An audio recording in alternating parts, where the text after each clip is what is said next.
Pibus sinabi kung bakit wala ng Pangil sa Pangil Season 2 at Badang nalungkot bakit wala ng Season 2 ang Pangil sa Pangil. Pero bago yan, huwag niyong kakalimutang mag-like and subscribe sa video na to para sa marami pang video. Maraming salamat. Nitong bagong taon nga ay inanunsyo ng founder ng Pangil sa Pangil, Matira Mayaman, na wala ng Season 2 at marami ring tao at fans at MC na nagulat sa pag-anunsyo ng pagkawala nito at kinonfirma nga ito through live at pag-post sa FB page ni Mr. Pibus. Tara, pakinggan natin. Pagod ka, tas hindi ka na-appreciate, yun yung pinaka-ayoko. Kasi ako personally, wala na, Diyos ko, anong value sa akin nung di ba? Anong value na nagigain ko diyan, di ba? Personally, may value ba ako na nagigain diyan na kahit alam mo yun, basta mahabang explanation pero wala kumbaga lang siya, parang libangan ganoon na tumulong sa mga tao. Tapos Pangil sa Pangil next year. Maraming salamat sa lahat ng sumuporta sa amin. Sana napasaya namin kayo sa loob ng isang buong taon na tumulong kami sa mga battle rapper na magkaroon ng magandang hanap buhay. So sana suportahan natin yung lahat ng battle rap sa buong Pilipinas kasi hindi biro yung mga ginagawa nila. At ako personally nasubukan ko na Battle Rap League, suportahan natin yan kasi hindi biro yan na nagagawin ng isang organizer. So ang isang main purpose dyan, hindi ako naniniwala ako kasi na-experience ko na hindi yan all about business. Baka mamaya gusto nilang mabigyan ng magandang panoorin yung mga tao. So be thankful na lang tayo sa mga upcoming battle league sa Pilipinas. So ayun, suportahan natin sila kasi wala naman ibang wala nang PSP next year. Ang lalakas nyo kasi Mang Bash Parang nakaka-disappoint lang gumawa ng mga event pagka yung pinagpapaguran mo, di ba? Siyempre, hindi naman biro gumawa ng event Tapos ganun lang yung makukuha mong sukli. Hindi na namin itutuloy. Wala ng PSP next year.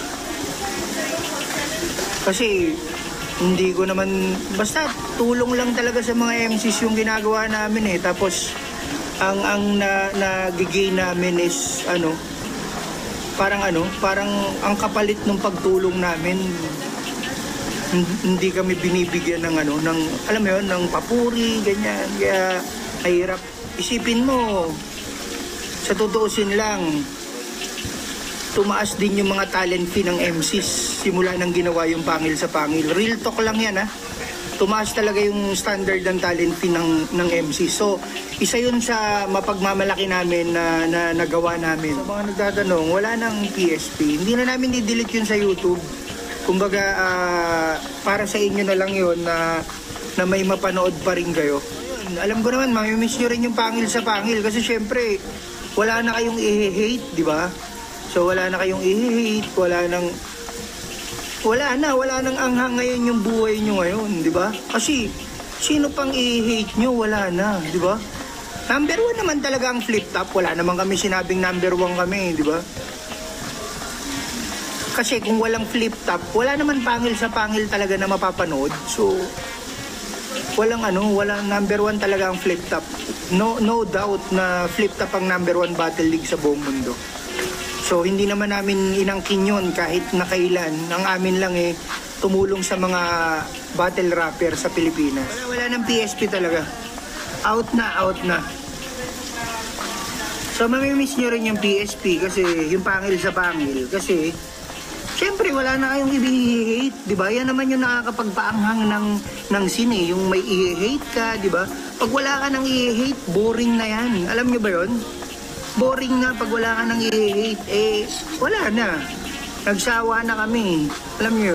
Sa kabilang balita naman ay di pa rin matanggap ni Badang na wala ng PSP Season 2. At sinabi pa nga niya na ang mga MC na nakasali sa PSP ay balik na ulit sa flip top na kung saan ay mababa daw ang talent fee at tila daw magiging mahirap na ulit ang mga MC. Pangil sa pangil, signing off.